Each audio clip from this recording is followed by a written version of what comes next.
जय हिंद साथियों। स्वागत आप सभी का एग्ज़ाम अलर्ट एकेडमी में। प्यारे साथियों, आज हमारी पीजीटी, टीजीटी और मास्टर कैडर हिंदी 2025 सीरीज से संबंधित 7वीं क्लास रहेगी। और आज की इस क्लास में हम हिंदी साहित्य से संबंधित बहुत ही महत्वपूर्ण प्रश्नों का अध्ययन करेंगे, यानी कि बेस्ट क्वेश्चंस का अध्ययन करेंगे जो कि अक्सर परीक्षा में पूछे जाते हैं। साथियों, आज की इस क्लास में आपको बहुत कुछ नया सीखने को मिलेगा, इसलिए सभी साथी आज की क्लास को अंत तक अवश्य देखें। अगर आपने हमारी पहली वाली क्लासें नहीं देखी है तो आप प्लेलिस्ट में जाइए और उन वीडियो को अवश्य देखिए और अपनी हिंदी की बेहतर तैयारी कीजिए। अगर आपने अभी तक हमारे चैनल को सब्सक्राइब नहीं किया है तो चैनल को सब्सक्राइब कर लें, बेल आइकन को अवश्य दबाएं ताकि आप तक नई क्लास का नोटिफिकेशन पहुंच सके। तो शुरू करते हैं आज की क्लास। देखते हैं आज की क्लास का पहला क्वेश्चन।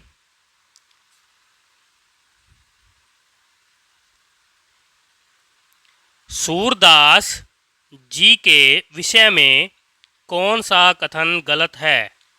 ए विकल्प में दिया गया है सूरदास जी श्रीनाथ मंदिर वृंदावन में कीर्तन करते थे। बी विकल्प में है सूरदास जी वल्लभाचार्य जी के शिष्य थे। सी विकल्प में है प्रभु हो सब पतितन को राजा, पंक्ति सूरदास जी की है। और डी विकल्प में दिया गया है सूरदास जी को सभी विद्वान जन्मांध मानते हैं। उत्तर दीजिए सभी साथी, क्या उत्तर सही होना चाहिए? हाँ जी, गलत कथन को चुनना है।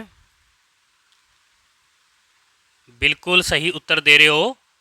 जो साथी डी विकल्प को चुन रहे हैं यह बिल्कुल सही है, यानी कि सूरदास जी को सभी विद्वान जन्मांध मानते हैं, यह कथन सूरदास जी के विषय में बिल्कुल गलत है, क्योंकि कुछ विद्वान जो है सूरदास जी को जन्मांध नहीं मानते हैं।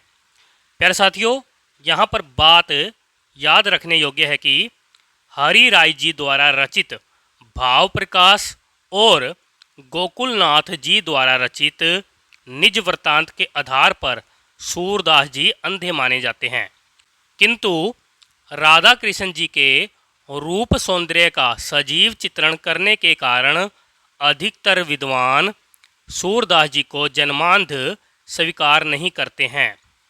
श्याम सुंदर दास जी कहते हैं कि सूर वास्तव में जन्मांध नहीं थे, क्योंकि श्रृंगार तथा रंग रूप आदि का जो वर्णन इन्होंने किया है वैसा कोई जन्मांध नहीं कर सकता है। ओके जी, कर लोगे सभी साथी याद? आगे देखते हैं नेक्स्ट क्वेश्चन। निम्न में से कौन सा कवि भक्ति काल का नहीं है? ए विकल्प में है सूरदास जी, बी विकल्प में है कृष्णदास जी, सी विकल्प में है ध्रुवदास जी और डी विकल्प में दिया गया है घनानंद जी। उत्तर दीजिए, सभी साथी उत्तर देंगे। हाँ जी, बिल्कुल सही। सूरदास जी, कृष्णदास जी और ध्रुवदास जी यह तीनों भक्ति काल के कवि हैं। घनानंद जी जो हैं भक्ति काल के कवि नहीं हैं।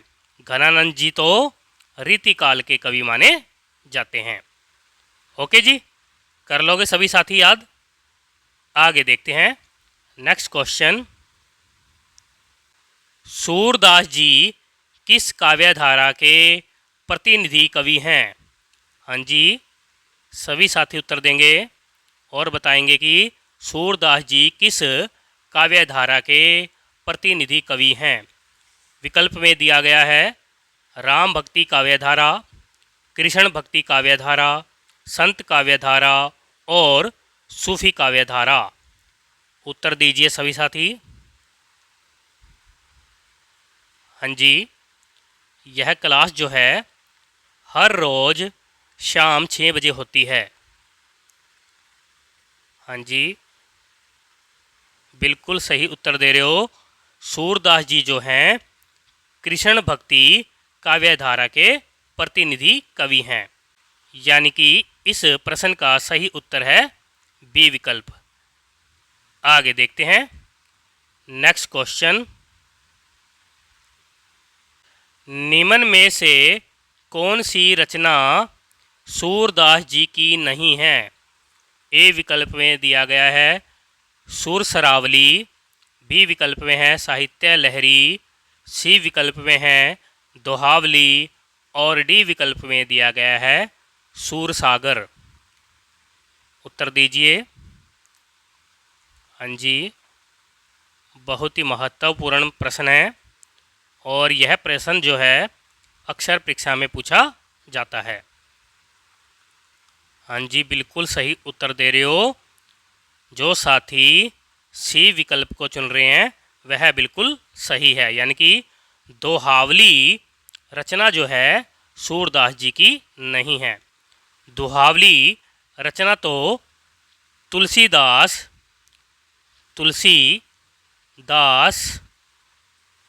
जी की मानी जाती है।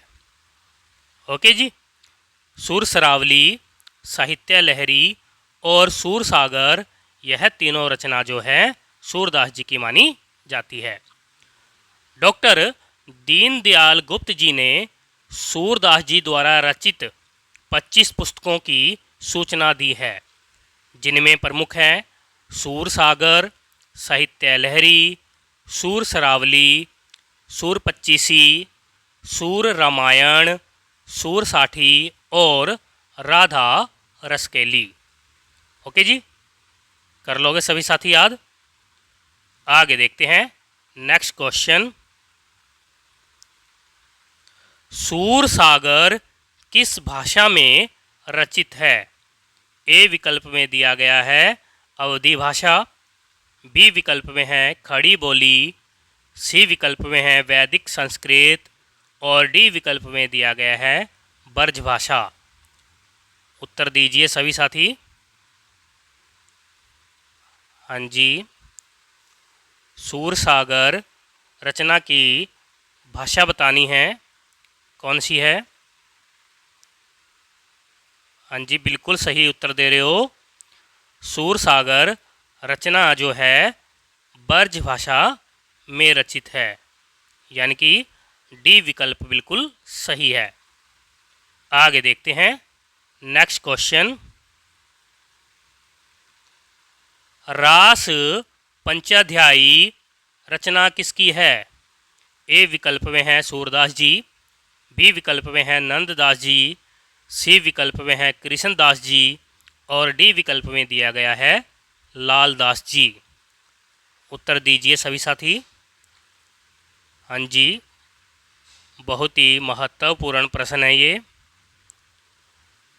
बिल्कुल, रास पंचाध्यायी रचना के रचनाकार का नाम बताना है। हाँ जी, जो साथी बी विकल्प को चुन रहे हैं वह बिल्कुल सही है, यानी कि रास पंचाध्यायी रचना जो है नंददास जी की मानी जाती है।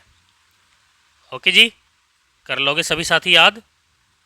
आगे देखते हैं नेक्स्ट क्वेश्चन। श्रृंगार और वात्सल्य रस का सम्राट किस कवि को कहा जाता है? ए विकल्प में दिया गया है तुलसीदास जी, बी विकल्प में है नंददास जी, सी विकल्प में है रस खान जी और डी विकल्प में है सूरदास जी। उत्तर दीजिए। हाँ जी, बिल्कुल सही उत्तर दे रहे हो। सूरदास जी को श्रृंगार और वात्सल्य रस का सम्राट कहा जाता है। कर लोगे सभी साथी याद। आगे देखते हैं नेक्स्ट क्वेश्चन। सूरदास जी के दृष्टिकूट पद किस काव्य ग्रंथ में संकलित है? ए विकल्प में है साहित्य लहरी, बी विकल्प में है सूर सागर, सी विकल्प में है सुर सरावली और डी विकल्प में है सुर पच्चीसी। उत्तर दीजिए। हाँ जी, प्रश्न का नंबर डालकर उत्तर दिया करो। हाँ जी, जो साथी ए विकल्प को चुन रहे हैं वह बिल्कुल सही है, यानी कि साहित्य लहरी रचना में सूरदास जी के दृष्टिकूट पद संग्रहित है। इस ग्रंथ में यानी कि साहित्य लहरी ग्रंथ में अर्थ गोपन शैली में राधा कृष्ण की लीलाओं का वर्णन किया गया है। साथ ही इसका अलंकार निरूपण की दृष्टि से बड़ा महत्व है। ये चारों ही रचनाएं जो हैं सूरदास जी की मानी जाती है। ओके जी, आगे देखते हैं नेक्स्ट क्वेश्चन। सूरदास जी वात्सल्य रस का कोना कोना झांक आए हैं, यह कथन किसका है? उत्तर दीजिए सभी साथी। ए विकल्प में दिया गया है हजारी प्रसाद द्विवेदी जी, बी विकल्प में है आचार्य रामचंद्र शुक्ल जी, सी विकल्प में है डॉक्टर बच्चन सिंह जी और डी विकल्प में दिया गया है राम कुमार वर्मा जी। क्या उत्तर सही होना चाहिए? उत्तर दीजिए। हाँ जी, जो साथी बी विकल्प को चुन रहे हैं वह बिल्कुल सही है, यानी कि यह जो कथन है आचार्य रामचंद्र शुक्ल जी का माना जाता है। कर लोगे सभी साथी याद? आगे देखते हैं नेक्स्ट क्वेश्चन। सैयद इब्राहिम किस कवि का वास्तविक नाम है? ए विकल्प में दिया गया है रहीम दास जी, बी विकल्प में है सूरदास जी, सी विकल्प में है रस खान जी और डी विकल्प में है ध्रुवदास जी। उत्तर दीजिए। बहुत ही महत्वपूर्ण प्रश्न है ये। हाँ जी, जो साथी सी विकल्प को चुन रहे हैं वह बिल्कुल सही है, यानी कि रस खान जी का वास्तविक नाम जो है सैयद इब्राहिम माना जाता है। ओके जी, रस खान जी का वृत्तांत 252 वैष्णव की वार्ता में मिलता है और इससे पता चलता है कि ये लौकिक प्रेम से कृष्ण प्रेम की ओर उन्मुख हुए थे। रस खान जी गोसाई विठलनाथ के शिष्य थे। रस खान जी को स्वैया छंद प्रिय था।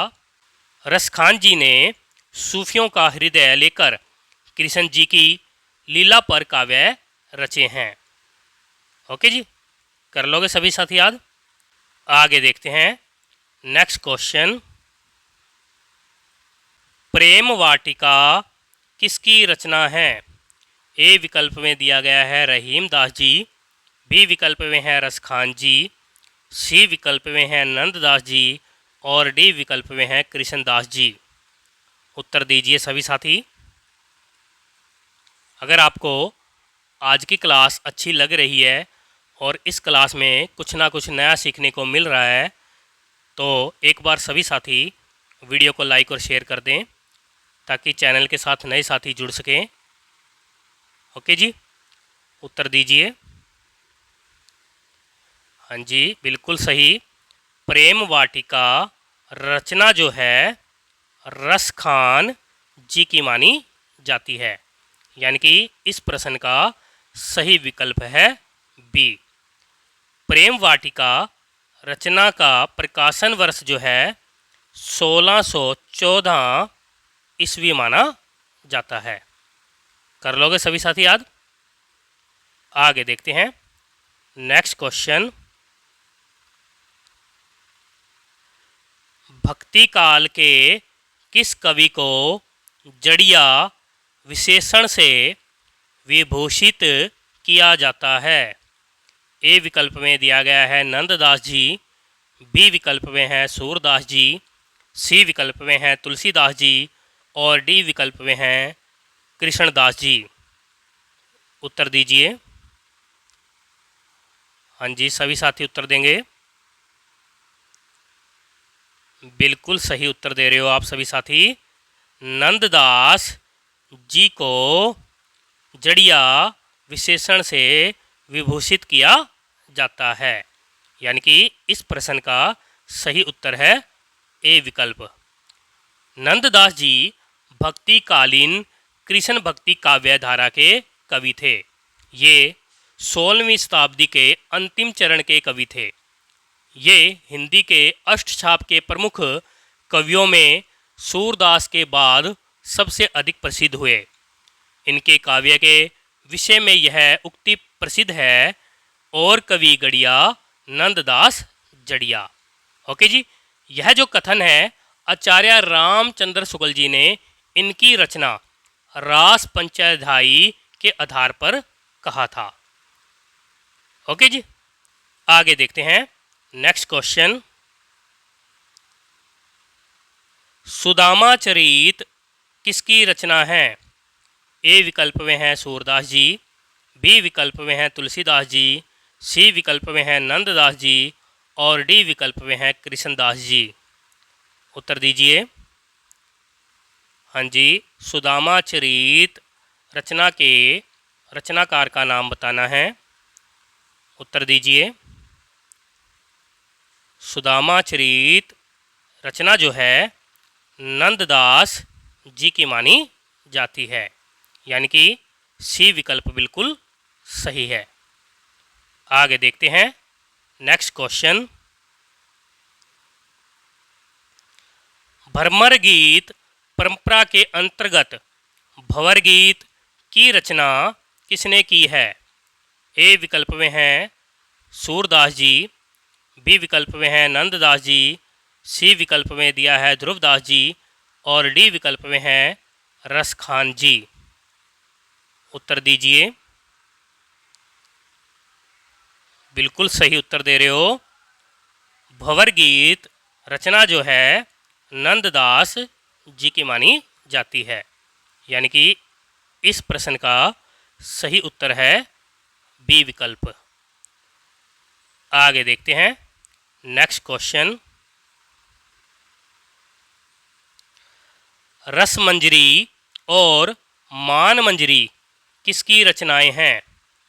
ए विकल्प में है अग्रदास जी, बी विकल्प में दिया गया है नाभादास जी, सी विकल्प में है नंददास जी और डी विकल्प में है सूरदास जी। क्या उत्तर सही होना चाहिए? हाँ जी, उत्तर दीजिए सभी साथी।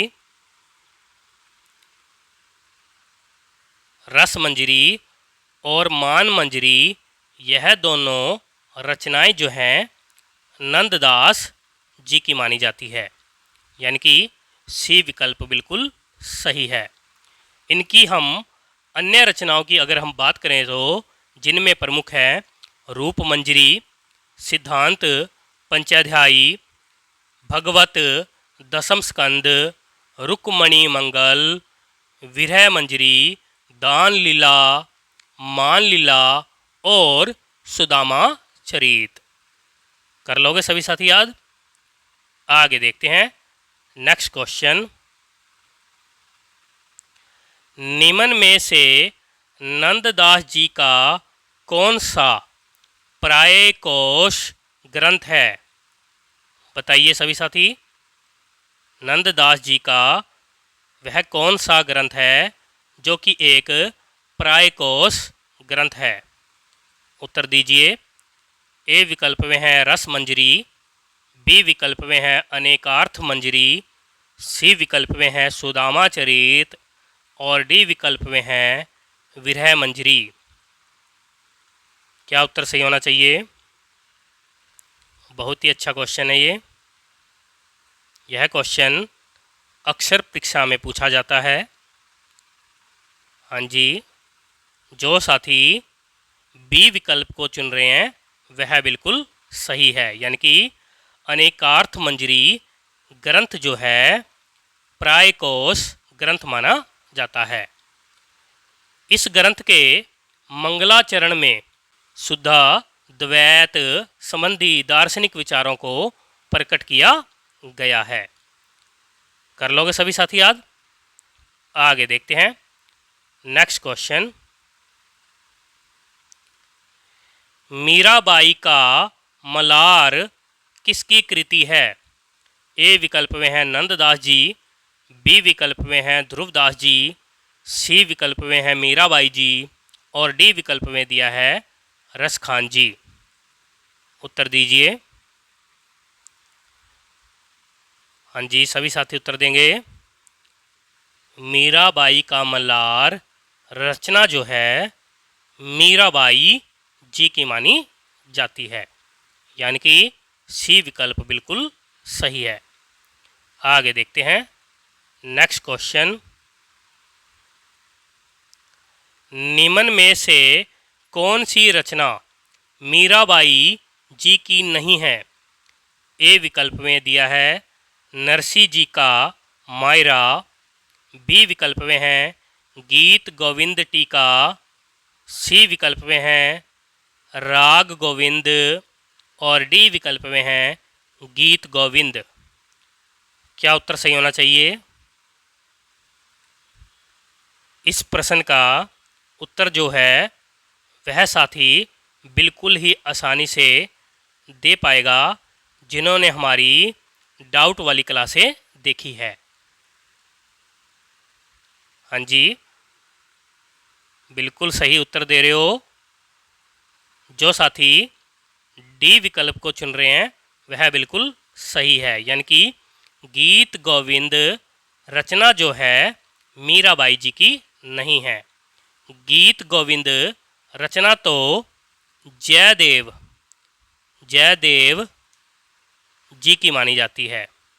नरसी जी का मायरा, गीत गोविंद टीका, राग गोविंद, यह तीनों रचनाएं जो है मीराबाई जी की मानी जाती है। कर लोगे सभी साथी याद? आगे देखते हैं नेक्स्ट क्वेश्चन। मीराबाई जी के गुरु का नाम क्या है? ए विकल्प में है सूरदास जी, बी विकल्प में है मलूक दास जी, सी विकल्प में है रविदास जी और डी विकल्प में है तुलसीदास जी। उत्तर दीजिए सभी साथी।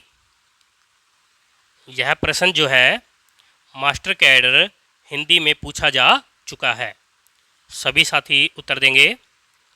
मीराबाई जी के गुरु का नाम बताना है। हाँ जी, बिल्कुल सही उत्तर दे रहे हो, रविदास जी। मीराबाई जी के गुरु का नाम है रविदास जी या रैदास जी। कर लोगे सभी साथी याद? मैं आपको बता देता हूँ, मीराबाई जी ने चित्तौड़गढ़ में रविदास छत्री का निर्माण कराया था। ओके जी, आगे देखते हैं नेक्स्ट क्वेश्चन। पुष्टि मार्ग का प्रवर्तन किसने किया था? ए विकल्प में है सूरदास जी, बी विकल्प में दिया गया है वल्लभाचार्य जी, सी विकल्प में है रामानुजाचार्य जी और डी विकल्प में है विट्ठलनाथ जी। उत्तर दीजिए। हाँ जी, पुष्टि मार्ग का प्रवर्तन जो है वल्लभाचार्य जी ने किया था, यानी कि इस प्रश्न का सही उत्तर है बी विकल्प। आगे देखते हैं नेक्स्ट क्वेश्चन। वल्लभाचार्य जी ने जिस कृष्ण भक्ति को प्रतिष्ठित किया उसका दार्शनिक आधार क्या है? ए विकल्प में है द्वैतवाद, बी विकल्प में है अद्वैतवाद, सी विकल्प में है द्वैताद्वैतवाद और डी विकल्प में है शुद्धाद्वैतवाद। उत्तर दीजिए। हाँ जी, बिल्कुल सही उत्तर दे रहे हो, शुद्धाद्वैतवाद। यानी कि इस प्रश्न का सही उत्तर है डी विकल्प। द्वैतवाद के प्रवर्तक माधवाचार्य जी माने जाते हैं। अद्वैतवाद के प्रवर्तक जो है शंकराचार्य जी माने जाते हैं। और द्वैताद्वैतवाद के प्रवर्तक जो है निम्बार्काचार्य जी माने जाते हैं। कर लोगे सभी साथी याद। आगे देखते हैं नेक्स्ट क्वेश्चन। निम्न में से कौन सी रचना वल्लभाचार्य जी की है? ए विकल्प में है भागवत तत्वदीप निबंध, बी विकल्प में है पूर्व मीमांसा भाष्य, सी विकल्प में है गायत्री भाष्य और डी विकल्प में है उपर्युक्त सभी। उत्तर दीजिए। बहुत ही अच्छा क्वेश्चन है, बिल्कुल सही उत्तर दे रहे हो, उपर्युक्त सभी। यानी कि यह तीनों ही रचनाएं जो हैं वल्लभाचार्य जी की मानी जाती है। आगे देखते हैं नेक्स्ट क्वेश्चन। अणुभाष्य किसकी रचना है? ए विकल्प में है सूरदास जी, बी विकल्प में दिया है वल्लभाचार्य जी, सी विकल्प में है विट्ठलनाथ जी और डी विकल्प में दिया गया है नंददास जी। उत्तर दीजिए। हाँ जी, अणुभाष्य रचना के रचनाकार का नाम बताना है। बिल्कुल सही, अणुभाष्य रचना जो है वल्लभाचार्य जी की मानी जाती है। यानी कि इस प्रश्न का सही उत्तर है बी विकल्प। आगे देखते हैं नेक्स्ट क्वेश्चन। रुद्र संप्रदाय की स्थापना किसने की थी? ए विकल्प में है चैतन्य महाप्रभु जी, बी विकल्प में है विष्णु स्वामी जी, सी विकल्प में है विट्ठलनाथ जी और डी विकल्प में है सूरदास जी। उत्तर दीजिए। रुद्र संप्रदाय की स्थापना किसने की थी? बिल्कुल सही उत्तर दे रहे हो, विष्णु स्वामी जी ने। यानी कि इस प्रश्न का सही उत्तर है बी विकल्प। आगे देखते हैं नेक्स्ट क्वेश्चन। राधा वल्लभ संप्रदाय का परिवर्तन किसने किया था? ए विकल्प में है तुलसीदास जी, बी विकल्प में है वल्लभाचार्य जी, सी विकल्प में है हित हरिवंश जी और डी विकल्प में दिया है सूरदास जी। उत्तर दीजिए। हाँ जी, बिल्कुल सही उत्तर दे रहे हो, हित हरिवंश जी ने राधा वल्लभ संप्रदाय का परिवर्तन किया है। यानी कि इस प्रश्न का सही उत्तर है सी विकल्प। हित हरिवंश जी को कृष्ण की वंशी का अवतार माना जाता है। ये राधा को स्वतंत्र अधिष्ठात्री देवी मानते हैं।